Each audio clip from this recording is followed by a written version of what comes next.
Bonsoir à tous, ce soir on va corriger l'exercice numéro 219. Une pyramide de hauteur h est partagée par des plans parallèles à la base en n volumes identiques.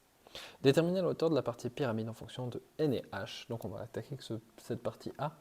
On commence par découper une pyramide avec n plans parallèles à la base. Alors vous voyez que mon dessin est particulièrement raté, mais je n'arrive pas à faire beaucoup mieux pour les deux premières coupes, une et deux.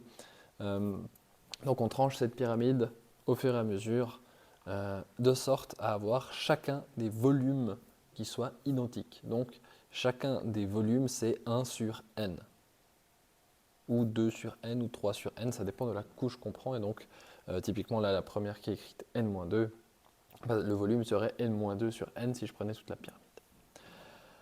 Et donc, mon facteur k cube, c'est 1 sur n pour la petite pyramide en haut avec sa petite hauteur h1 que j'ai notée.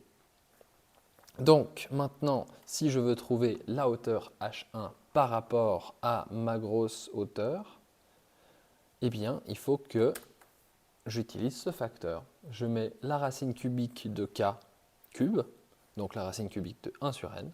Je le multiplie par le grand h qui est la hauteur de toute ma pyramide que j'aurais pu représenter. Comme ça. Et j'obtiens la petite hauteur ici à droite, h1. Donc ça, c'est pour le A, on est bon.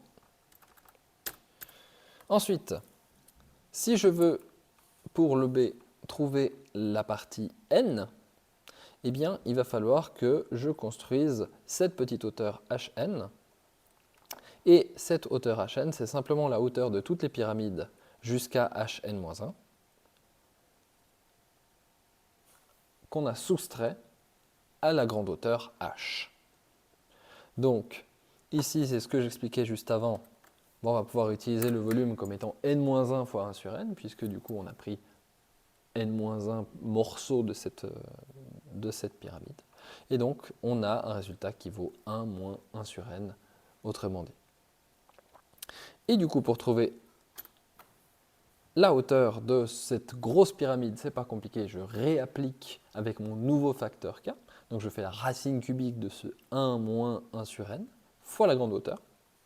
Et maintenant, la difficulté, c'est d'avoir cette petite hauteur hn. Donc je fais h moins hn1.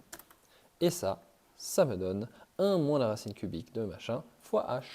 Et donc ça m'a permis d'avoir trouvé cette petite couche là en bas.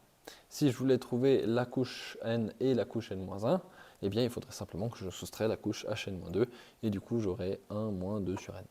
Voilà. J'espère que c'était clair. Et je vous souhaite de bonnes suites de calcul.